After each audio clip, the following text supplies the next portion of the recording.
కార్యక్రమానికి వేదికను అలంకరించినటువంటి పెద్దలు మన జిల్లా కలెక్టర్ గారు స్వప్నిల్ గారు, అలాగే పార్లమెంటు సభ్యులు విజయనగరం మన కలిసిటి అప్పలనాయుడు గారు, స్థానిక శాసనసభ్యులు సోదరులు గొడ్డు శంకర్రావు గారు, కుటుంబ సభ్యులు హరివారి ప్రసాద్ గారు, వెల్మల కామేశ్వరరావు గారు, అరవల రవీంద్ర గారు, మాధవ వెంకటేష్ గారు, చల్ల వెంకటేశ్వరరావు గారు, అలాగే నాగరాజు గారు, మన దివ్యాంగుల సంఘం నుంచి అధ్యక్షులుగా ఉన్నటువంటి రమణమూర్తి గారు, మన కమిషనర్ ఓబులేస్ గారు, అలాగే కార్యక్రమానికి ఎంతో చక్కగా ఆర్గనైజ్ చేయడానికి చాలా కృషి చేసినటువంటి మన ఏడీ గారు కవిత గారు, ఉజ్వల్ గారు, అలాగే మన జయప్రకాష్ గారు, డిస్ట్రిక్ట్ నుంచి విచ్చేసినటువంటి అధికారులు, మన మీడియా మిత్రులు, సోదరులు, అలాగే నా కుటుంబ సభ్యులతో సమానమైనటువంటి నా దివ్యాంగ సోదర సోదరి వాళ్ళందరికీ కూడా నా హృదయపూర్వకమైనటువంటి నమస్కారాలు తెలియజేసుకుంటున్నాను.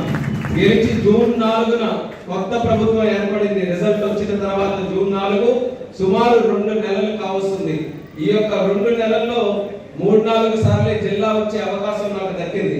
అందులో గతంలో చూసుకుంటే ఎప్పుడు జిల్లాకు వచ్చినా సరే అధికారులతోనే సమావేశం పెట్టుకున్నాను తప్ప సాధారణంగా ప్రజలతో అధికారికంగా ఏ కార్యక్రమం కూడా నిర్వహించలేదు.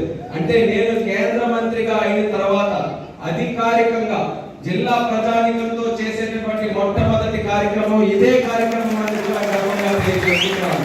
గర్వంగా ఎందుకుంటారంటే ఈ రోజు రాష్ట్రంలో కానీ దేశంలో కానీ మనకి చంద్రబాబు నాయుడు గారు, పవన్ కళ్యాణ్ గారు, నరేంద్ర మోదీ గారు తాలూకా కూటమితో ఎన్డీఏ ప్రభుత్వం 2 దగ్గరలో కూడా ఏర్పడిందంటే దానికి ముఖ్య కారణం నా ముందు కూర్చున్నటువంటి మీరందరి అన్నది కూడా ఈ సందర్భంగా గుర్తు చేస్తున్నాను.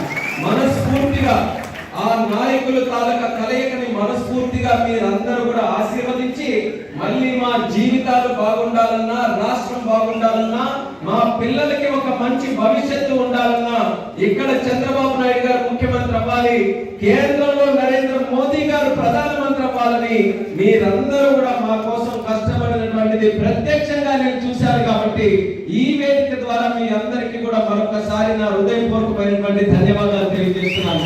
మీ శక్తి చూడండి, మీరందరూ కూడా మీరు ఆ రోజు ఎంత అభిమానంతో మీరందరూ కూడా ఓట్లు వేశారో ఆ అభిమానంతో చిన్న వయసులోనే యంగెస్ట్ కేబినెట్ మినిస్టర్ గా శ్రీకాకుళం పార్లమెంట్ సభ్యుడిగా కూర్చున్నారంటే శ్రీకాకుళం జిల్లా ప్రజల తాలూకా సంకల్పం ఎంత బలంగా ఉందో మీరందరూ కూడా ఒక్కసారి గమనించాలి. నేను కేంద్ర మంత్రిగా అయిన తర్వాత 36 సంవత్సరాలకు అయిన తర్వాత రికార్డులన్నీ కూడా చూశాను. 50 సంవత్సరాలు, 60 సంవత్సరాలు, 70 సంవత్సరాలు స్వతంత్రం వచ్చిన వరకు చూస్తే క్యాబినెట్ లో డైరెక్ట్ గా ఇంత చిన్న వయసులో ఎప్పుడు కూడా ఏ కేంద్ర మంత్రి కూడా అవ్వలేదు. ఆ రికార్డు అలాంటి అవకాశం ఈ రోజు వచ్చిందనంటే అది మా గొప్పతనం కాదు, మా నాయకులు గారి పార్టీల గొప్పతనం కాదు, ప్రజలు మా మీద చూపించినటువంటి అభిమానం వల్లే ఈ రోజు ఈ స్థాయిలో మేము ఉండగలుగుతున్నామని కూడా తెలియజేస్తున్నాం. కాబట్టి ఇంత స్థాయిలో కూర్చున్నటువంటి మాకు చాలా పెద్ద ఎత్తున ఒక బాధ్యత ఉంది, ఒక ఎక్స్పెక్టేషన్స్ ఉన్నాయి. ప్రజల తాలూకా కోరికలు నెరవేర్చాల్సినటువంటి ఆ బాధ్యత ఈ రోజు నాయకులుగా ప్రభుత్వంగా మా మీద ఉంది. కాబట్టి ఆ బాధ్యతని సక్రమంగా నిర్వర్తించే క్రమంలోనే ఈ రోజు ఈ కార్యక్రమం కూడా మనం నిర్వర్తించుకున్నాం. గతంలో నేను ఎప్పుడైతే 2014లో పార్లమెంట్ సభ్యుడిగా గెలిచానో కేంద్రంలో social justice and empowerment ministry ద్వారా ఒక మంచి పథకం దివ్యాంగుల కోసం పెట్టడం జరిగింది. అది ఏంటంటే ఎక్కడికక్కడ ప్రతి జిల్లాలో కూడా దివ్యాంగులకి సంబంధించి ఒక క్యాంపులు పెట్టి ఎవరికైనా అడిషనల్ గా పరికరాలు కావాలంటే, ఎటువంటి అంగవైకల్యం ఉన్నా వాళ్ళకి సంబంధించినటువంటి పరికరాలు ఏమైనా కావాలంటే ముందుగా క్యాంపులు పెట్టి వాళ్ళకి ఐడెంటిఫై చేసి ఏ పరికరాలు కావాలో అలింకో డిపార్ట్మెంట్ నుంచి ఆ పరికరాలన్నీ కూడా ఐడెంటిఫై చేసి మళ్ళీ పరికరాలు తయారు చేసి తిరిగి డిస్ట్రిబ్యూషన్ క్యాంప్స్ పెట్టాల్సినటువంటి ఒక కార్యక్రమం ఆ రోజు నరేంద్ర మోదీ గారి ప్రభుత్వం వచ్చిన తర్వాత కేంద్రంలో పెట్టడం జరిగింది. నేను చాలా ఆనందం అనిపించింది. ఎంత గొప్ప పథకం ఎప్పుడు కూడా మన దేశ చరిత్రలో లేదు. అటువంటి పథకం మన శ్రీకాకుళం జిల్లాలోకి తీసుకొని రావాలని ఆ రోజు ఉన్నటువంటి కేంద్ర మంత్రిగా ఉన్నటువంటి వ్యక్తులు తావర్ చంద్ గెహ్లోట్ గారు ఉండేవాళ్ళు. మధ్యప్రదేశ్ నుంచి గెలిచినటువంటి ఒక ఎంపీ కేంద్ర మంత్రిగా ఆయన ఆ రోజు social justice and empowerment minister గా ఉంటే ఆయనకి పట్టు వదలకుండా ప్రతి సెషన్స్ లో కూడా పార్లమెంట్ కోసం నేను ఎప్పుడు ఢిల్లీకి వెళ్ళినా సరే ఖచ్చితంగా ఆయన రూమ్ కి వెళ్ళి ఆయన దగ్గరికి వెళ్ళి కలుసుకునేవాడు. నా శ్రీకాకుళంలో మాత్రం మీరు ఎట్టి పరిస్థితుల్లో క్యాంప్ పెట్టాల్సిందే అని ఆ రోజు పట్టిన పట్టుకి 2007 క్యాంపుల్లో ఐడెంటిఫై చేసినటువంటి వ్యక్తులకి 2021వ సంవత్సరంలో ఇదే రోజు మనకు ఉన్నటువంటి ఆనందమయ్యలో అనుకుంటాను. ఆ రోజు ఆనందమయ్యలో ఒక ప్రోగ్రామ్ అందరికి కూడా పిలిచి పెట్టుకున్నాం. అప్పుడు 2,92,92,00,000 విలువైనటువంటి పరికరాలు ఆ రోజు మన జిల్లా మొత్తం మీద ఐడెంటిఫై చేసినటువంటి వ్యక్తులందరికీ కూడా పంచాం. ఆ రోజు పంచినప్పుడు ఒక చిన్న సమస్య వచ్చింది. అప్పుడున్నటువంటి కలెక్టర్ గారు చెప్పారు, కేంద్రం నుంచి అలింకో నుంచి మనకి డబ్బులతో పరికరాలు వస్తున్నాయి, కానీ ట్రైసైకిల్ కి సంబంధించినటువంటి డబ్బుల విషయంలో 30 లక్షలు కాస్త సరిపోవట్లేదు డబ్బు. మా దగ్గర కూడా చూస్తే అంత డబ్బులు లేకపోయిందంటే నేను ఇమీడియట్ గా ఎంపీ నిధుల నుంచే నేను 30 లక్షలు ఇస్తాను, ఈ ప్రోగ్రామ్ మాత్రం ఆగకూడదు, ట్రైసైకిల్ కూడా రావాలని చెప్పి ఆ రోజు నా వంతుగా అందులో 30 లక్షల రూపాయలు కూడా జోడించి ఆ రోజు ఉన్నటువంటి సభ్యులందరికీ కూడా ఎవరైతే ఐడెంటిఫై అయ్యారో అందరికీ కూడా పంచిపెట్టాము. ఆ రోజు ఆ కార్యక్రమం చూసిన తర్వాత ఆనందం చూశాను ప్రతి ఒక్కరిలో. అందరూ కూడా ఎంత ఆనందంగా ఈ బ్యాటరీ పవర్ ట్రైసైకిల్స్ కానీ, వీల్ చైర్స్ కానీ, లేకపోతే చెవిటి తాలూకు మిషన్లు కానీ, కళ్ళ అద్దాలు కానీ, ఇలా దేనికైతే అది ఆర్టిఫిషియల్ లిమ్స్ కానీ లేకపోతే లెగ్స్ కానీ ఇవన్నీ కూడా తయారు చేసి ఇచ్చిన తర్వాత చాలా ఆనందపడ్డారు. చాలా మంచి కార్యక్రమం చేశామని సంతృప్తి నాకు ఉంది. కానీ ఆ కార్యక్రమం చేసినటువంటి మరుసటి రోజు నుంచి నేను జిల్లాకి ఎక్కడికి తిరిగినా సరే అదనంగా చాలా మంది నాకు కనబడేవారు. ఎంపీ గారు మీరు ఒక మంచి కార్యక్రమం మీరు చేశారు, చాలా మందికి వచ్చే కానీ నాకు రాలేదండి అని. ఏ నియోజకవర్గం అసెంబ్లీకి వెళ్ళినా సరే అక్కడ ఎంతో మంది 5గురో 10 మందో మాకు కూడా అవసరం ఉందండి, మరి ఎందుకు మేము రాలేదో, మేము ఆ పేరు ఇచ్చాం లేకపోతే మా క్యాంపుల దగ్గర మాకు ఐడెంటిఫై చేయలేదని చాలా మంది అదనంగా వస్తే, అయ్యో ఎంత పెద్ద కార్యక్రమం చేసి కూడా మనం పూర్తి శాతం ఇవ్వలేకపోయాం, మళ్ళీ ఎలాగైనా సరే ఈ కార్యక్రమం మళ్ళీ తీసుకొని రావాలని చెప్పి ఆ రోజు తావర్చంద్ గెహ్లోట్ గారు అయిపోయిన తర్వాత వీరేంద్ర కుమార్ గారు అని మరి ఇంకొక మినిస్టర్ గారు అక్కడ వస్తే, ఎందుకంటే గెహ్లోట్ గారు కర్ణాటకకి గవర్నర్ గా వెళ్ళిపోయారు. గవర్నర్ గా వెళ్ళిన ముందు ఆయన లాస్ట్ కార్యక్రమం కూడా మన శ్రీకాకుళంలో పంపిణీ కార్యక్రమమే అది అయింది. ఆ గెహ్లోట్ గారేమో గవర్నర్ గా అయ్యారు, కొత్త మంత్రి వచ్చారు. కొత్త మంత్రి వచ్చిన తర్వాత ఆయన ఫస్ట్ టైం వెళ్ళి నాకు ఈ పథకం మా జిల్లాకు కావాలంటే పాత పథకం ఎలా పోయి చేసినట్టు తెలియదు కదా, సో కొత్తగా మళ్ళీ మా పథకం తీసుకొని రావాలంటే లెటర్ రాసి పెడితే ఆయన ముందు బాగానే తీసుకొని సరేలే చేద్దామని చెప్పారు. మళ్ళీ రెండోసారి సార్ లేట్ అవుతుంది కొత్త పెట్టనంటే నువ్వు బాగా తెలివైన వాడి, ఆల్రెడీ నీ జిల్లాలో అయిందని చెప్పి మా దగ్గర రికార్డు ఉంది, మళ్ళీ రెండోసారి చేయాలంటే మేము ఆ ప్రోగ్రామ్ చేయట్లేదు, దేశంలో ఎన్ని జిల్లాలు ఉన్నాయో అన్ని జిల్లాలు మేము కవర్ చేసిన తర్వాత అప్పుడు కానీ ప్రతి ఒక్కరు కూడా లేదండి మాకు అదనంగా ఇక్కడ కావాలని రెండోసారి అడిగితే అప్పుడు మేము నిర్ణయం తీసుకొని మళ్ళీ మీకు కూడా ఇవ్వడం జరుగుతుంది. కానీ ఇప్పుడైతే మా దగ్గర ప్లాన్ లేదన్నారు. కానీ నేను మళ్ళీ పట్టు వదలకుండా కూర్చున్నాను. జిల్లా నుంచి కూడా లెక్కలు తెప్పించుకున్నాను ఎంతమంది ఇక్కడ మిగిలిపోయారని.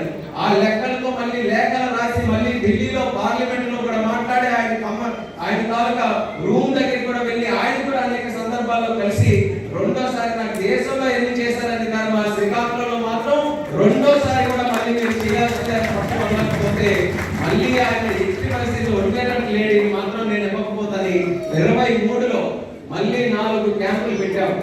8 నియోజకవర్గాలు మన జిల్లాలో ఉన్నటువంటివి అన్నిట్లో కూడా క్యాంపులు పెట్టి మళ్ళీ ఐడెంటిఫై చేసి ఈ రోజు 24 సంవత్సరంలో ఈ యొక్క నెలలో ఈ రోజు మనం ఈ యొక్క కార్యక్రమం చేసుకుంటున్నాం. 479 మందిని ఐడెంటిఫై చేశాం. మీ అందరిని ఐడెంటిఫై చేసి సుమారు 800కి పైగా పరికరాలు మీ అందరికి కూడా ఇస్తున్నాం. మరి యొక్క కార్యక్రమం చేసే అవకాశం మరొకసారి నాకు దక్కడం నిజంగా మనకి అదృష్టంగా నేను ఈ సందర్భంగా భావిస్తున్నాను. దానికి సహకరించినటువంటి కేంద్ర ప్రభుత్వానికి మరి ముఖ్యంగా కేంద్ర మంత్రి వీరేంద్ర కుమార్ గారికి, ఆయనే ఉన్నారు ఈ రోజు వరకు కూడా మంత్రిగా, ఆయనకి కూడా ఈ వేదిక ద్వారా ప్రత్యేకమైనటువంటి ధన్యవాదాలు తెలియజేస్తున్నాను. గతంలో డబ్బులు సరిపోలేదన్నాను, ఎంపీ నిధులు ఇవ్వాల్సినటువంటి అవసరం వచ్చింది 30 లక్షలు.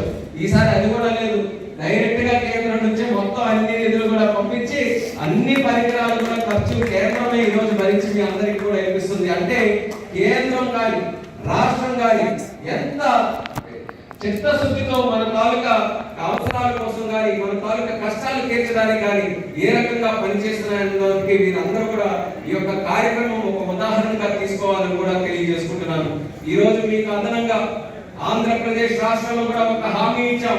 ఎన్నికలకు ముందు దివ్యాంగులు పడుతున్నటువంటి కష్టాలు చూసి మీకు ఏ మాత్రం నెలకి 3000 ఎక్కడ కూడా సరిపోవట్లేదు, మీకు ఆర్థికంగా కానీ లేకపోతే మెడికల్ పరంగా కానీ ఎలాంటి సమస్యలు వచ్చినా ఇబ్బందులు వచ్చినా 3000తో మీరు నెలంతా గడపాలంటే ఇస్తున్నారని ఆ రోజు చంద్రబాబు నాయుడు గారు ఆలోచించి ఒక హామీ ఇస్తే ఆ హామీని నమ్మి మీరందరూ ఆయన గెలిపిస్తే మళ్ళీ ఆ హామీని నిలబెట్టుకొని మీ 3000 పెన్షన్ ని 6000 చేసినటువంటి ఘనత మన ముఖ్యమంత్రి నారా చంద్రబాబు నాయుడు గారి మన ఎన్డీఏ ప్రభుత్వానికి కూడా తెలియజేస్తున్నాను.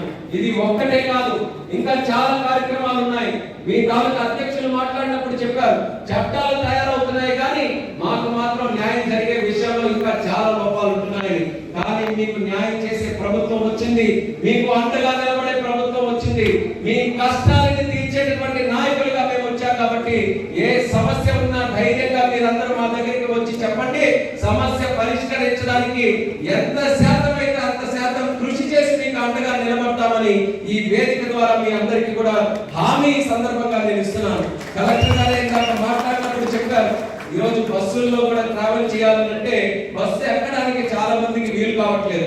వీల్ చైర్ వరకు వచ్చినా సరే బస్సు ఎక్కడానికి మళ్ళీ ఎవరో ఒకరు తోడు లేకపోతే స్వయంగా మీరు ఎక్కే పరిస్థితిలో ఉండదు. కానీ పెద్ద పెద్ద పట్టణాల్లో డైరెక్ట్ గా బస్సు కూడా కొంచెం హైట్ దిగితే ఎక్కే పరిస్థితి, ర్యాంప్ క్రియేట్ చేసే పరిస్థితి ఈరోజు ఆ బస్సులు కూడా వచ్చాయి. మరి అలాంటి ఫెసిలిటీస్ ని ఏదైతే కలెక్టర్ గారు కూడా మంచి ఉద్దేశంతో అది చేయాలన్నటువంటి ఆతృతతో ఉన్నారో ఈ రోజు మేమందరం కూడా దానికి సహకరిస్తాం. అది అయ్యేంత వరకు కూడా మా కృషి కూడా మేమందరం కూడా చేస్తామని కూడా ఈ సందర్భంగా తెలియజేస్తున్నాం. అలాగే మనకి డిసేబుల్డ్ తాలూకా చట్టాలు ఉన్నాయి. అందులో కూడా ప్రభుత్వం తాలూకా ఏ భవనాలు ఉన్నా సరే ప్రతి ఒక్కటి కూడా అంగవైకల్యం ఉన్న వాళ్ళకి, దివ్యాంగులకి అందరికీ కూడా అనుకూలంగా ఉండే విధంగా కట్టాలన్నటువంటిది ఆ చట్టంలో పొందుపరిచాం. కానీ ఎక్కడో అక్కడ కొన్ని లోపాలు ఉండడం వల్ల అది పూర్తి శాతం అవ్వట్లేదు. కానీ అది అమలయ్యే విధంగా కలెక్టర్ గారి తాలూకా సహకారంతో ఈ జిల్లాలో అన్ని రకాలుగా సౌకర్యాలు క్రియేట్ చేయడానికి అది కూడా మేము కృషి చేస్తామని కూడా ఈ సందర్భంగా తెలియజేస్తున్నాను. ఇక మీకు కేవలం ఇలాంటి పరికరాలు ఇచ్చి మేము చేతులు దులుపుకోవడం కాదు, మీకు అసలైనటువంటిది ఎప్పుడైతే మీకు అందరికీ కూడా స్వాలంబన వస్తుందంటే మీకు స్వయంగా ఉపాధి కలిగించేటటువంటి అవకాశాలు రావాలి.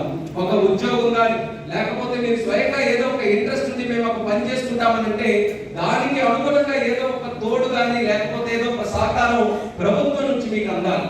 అందుకే స్కిల్ డెవలప్మెంట్ ప్రోగ్రామ్ ని మళ్ళీ ఒకసారి ఆలోచించుకొని రివ్యూ చేసి మీ తాలూకా ఆలోచనలు ఏవైతే ఉన్నాయో, మీ సూచనలు సలహాలు ఏవైతే ఉన్నాయో, మీకు ఇప్పుడు ఉన్నటువంటి ప్రోగ్రామ్ లో ఏమైనా ఇబ్బందులు కానీ ఉంటే ఆ ఇబ్బందులన్నీ కూడా తొలగించి మీకు అనుకూలంగా ఉండే విధంగా స్కిల్ డెవలప్మెంట్ ప్రోగ్రామ్ ని మళ్ళీ జిల్లాలో స్టార్ట్ చేస్తామన్న హామీ కూడా ఈ సందర్భంగా మీ అందరికీ ఇస్తున్నాం.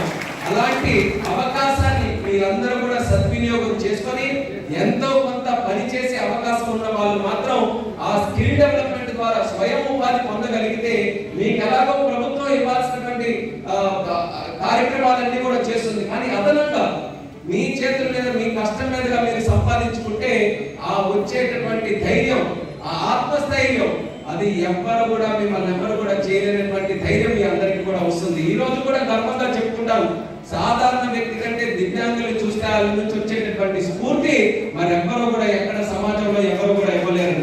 ఇప్పుడు కూడా చూస్తే అందరికీ ఏదో కష్టం ఉంది. కొంతమంది కూర్చోలేరు, కొంతమంది నిల్చోలేరు, కొంతమంది మాట్లాడలేరు, కొంతమంది వినలేరు. అలాంటి పరిస్థితుల్లో ఉన్నా సరే నేను లోపలికి వస్తుంటే ప్రతి ఒక్కరి మొహంలో చిరునవ్వు చూశాను తప్ప ఏ ఒక్కరిలో బాధ చూడలేదనంటే సమాజం పట్ల ఎంత స్ఫూర్తితో మీరు అందరూ కూడా బ్రతుకుతున్నారో ఈ రోజు మేము అందరం కూడా నేర్చుకోవాల్సినటువంటి అవసరం ఉంది. అలాంటి మీ అందరికీ కూడా సేవ చేసుకునే భాగ్యం ఈ రోజు మాకు ఉండేటటువంటి స్థానంలో మాకు కలిగింది. కాబట్టి అది ఖచ్చితంగా మాకు వచ్చినటువంటి అవకాశాన్ని సద్వినియోగం చేసుకుంటాం. అలాగే ఈ వేదిక ద్వారా కలెక్టర్ గారికి కూడా మరొకటి నేను ప్రపోజ్ చేస్తున్నాను. మరి ఇది ఎక్కడైనా ఉందో లేదో తెలియదు కానీ మన జిల్లాలో మొదలు కావాలి. ప్రతి నెల కూడా ఒక పూట ప్రత్యేకంగా మన కలెక్టర్ ఆఫీస్ లో మన డిసేబుల్డ్ తాలూకా సమస్యల కోసం మీరు ప్రత్యేకంగా ఒక గ్రీవెన్స్ ఏర్పాటు చేయాల్సిందే. సాధారణంగా ప్రతి సోమవారం గ్రీవెన్స్ ఉంటుంది. ఆ గ్రీవెన్స్ లో జిల్లా మొత్తం కూడా పరిగెట్టుకుంటూ వస్తే వీళ్ళకు ఉన్నటువంటి సమస్యల వల్ల, వీళ్ళకున్న ఆవేదన వల్ల వాళ్ళకి తోసుకొని రాలేరు, వాళ్ళకి దాటుకొని రాలేరు. ఆ ఎండలోని, ఆ ఒక్కలోని, ఆ కష్టంలోని ఎవరైనా లేకపోయినా సరే చాలా ఇబ్బందులతో ఆ వచ్చిన వాళ్ళు ఆ సమస్యలు అలాగే ఉండిపోతున్నాయి తప్ప వీళ్ళకి ప్రత్యేకంగా ఏ అవకాశం దక్కట్లేదు. అంతకు తోడుగా ఎవరైనా మూగవాళ్ళు, చెవిటి వాళ్ళు ఉంటే వాళ్ళకి ట్రాన్స్లేటర్ లేకపోయినా సరే ఆ సమస్యలు సరిగ్గా ఆ అధికారి కూడా చెప్పుకోలేనటువంటి పరిస్థితి ఉంది. కాబట్టి వాళ్ళు ఎవరైనా సరే తెచ్చుకోవాలి కావాలంటే పాపం మన ట్రాన్స్లేట్ చేస్తున్న మా నర్మజ లాగా ఎవరైనా ఉంటే తప్ప ఎవరు కూడా చేయలేరు. ఈవిడ అందరితో కూడా వెళ్ళలేరు, ఎవరికి ఎప్పుడు అవసరం ఉన్నా అవ్వదు. కాబట్టి మీరు ఒకే రోజు అవన్నీ కూడా పెట్టుకుంటే ఇలాంటి వ్యక్తి అక్కడ ఉంటే అలాంటి డిసేబిలిటీ ఉన్న వాళ్ళు వచ్చినప్పుడు ట్రాన్స్లేట్ చేయడానికి అవకాశం ఉంటుంది. లేకపోతే ఎవరైనా వస్తే వాళ్ళకి సరిగ్గా ర్యాంప్ ఫెసిలిటీస్ అన్ని కూడా మనం క్రియేట్ చేసి దివ్యాంగులకు ఏ సమస్యలు ఉన్నా సరే అందరూ ఒకే సమయంలో వచ్చినట్టుంటే వాళ్ళకి కూడా ఎంతో కొంత మనం న్యాయం చేసిన వాళ్ళం అవుతాం. కాబట్టి మన డిస్ట్రిక్ట్ లో ప్రతి నెల ఒక్క పూట మీరు డెడికేటెడ్ గా వాళ్ళ కోసం పెడితే దాని తాలూకా రిజల్ట్ బ్రహ్మాండంగా ఉంటుంది. వాళ్ళ జీవితాల్లో కూడా మనం ఆనందం నింపినటువంటి వాళ్ళం అవుతాం. కాబట్టి అది మీరు డిసైడ్ చేసుకొని అది ఖచ్చితంగా చేయాలని కలెక్టర్ గారు కూడా ఈ వేదిక ద్వారా ఆయనకి రిక్వెస్ట్ చేస్తున్నాను. ఇలాంటి ఆలోచనలు మీకు కూడా ఏమైనా ఉంటే ఖచ్చితంగా మాకు చెప్పండి. ఈ రోజు మేము గెలిచాం, మంత్రులుగా ఉన్నాం కాబట్టి మాకు అన్ని తెలిసినటువంటిది కాదు, అనుభవిస్తున్నటువంటిది మీరు కష్టాల్లో ఉన్నటువంటి వారు. కాబట్టి ఏ సమస్యకైనా పరిష్కారం మాకంటే ఎక్కువగా మీరే వెతకగలరు. కాబట్టి మీ ఆలోచనలు కానీ ఏమైనా ఉంటే అది ఖచ్చితంగా మా వరకు చేరవేయండి. ఈ ప్రభుత్వం వినే ప్రభుత్వం, ఈ ప్రభుత్వం పని చేసే ప్రభుత్వం, ఈ ప్రభుత్వం మీకోసం ఉన్న ప్రభుత్వం అనేది మేము నిరూపిస్తూ మేము పనిచేస్తామని మళ్ళీ మీ అందరికీ కూడా తెలియజేస్తున్నాం. అలాంటిది ఈరోజు ఈ కార్యక్రమంలో ఎంతో ఆనందంగా మీరందరూ కూడా ఈరోజు పార్టిసిపేట్ చేసినందుకు మరొకసారి నా హృదయపూర్వకమైనటువంటి ధన్యవాదాలు తెలియజేసుకుంటున్నాను. కాస్త ఆలస్యమైంది మేము అందరం కూడా రావడం, అయినా సరే ఎవరు ఇందాక చెప్పినట్టు ఎవరి ముఖంలో కూడా ఎక్కడా పాపం కనబడలేదు. అందరూ చెప్పిన ఇంకా సాధారణంగా మా కార్యక్రమానికి వెళ్ళాం అనుకోండి, మేము అలా లేట్గా వెళ్తే ఒక చక్క నుంచి గుసగుసలు ఆడుతూ స్టార్ట్ చేస్తా ఉంటారు. ఇది చూడండి ఎప్పుడు వచ్చాడు, అప్పుడు అన్నాడు, ఇప్పుడు వచ్చాడు. కానీ ఎవ్వరు కూడా అలాంటి మాట ఎక్కడ రాకుండానంటే ఎంత ప్రేమతో ఎంత అభిమానంతో నాకు ఈ కార్యక్రమానికి మీరు అందరూ కూడా స్వాగతం పలికారన్నది ఈ రోజు ఇక్కడ వచ్చిన తర్వాత తెలుస్తుంది. దానికి మరొకసారి చేతులు జోడించి మీ అందరూ కూడా నా ధన్యవాదాలు తెలియజేస్తున్నాను. ఈరోజు మంచి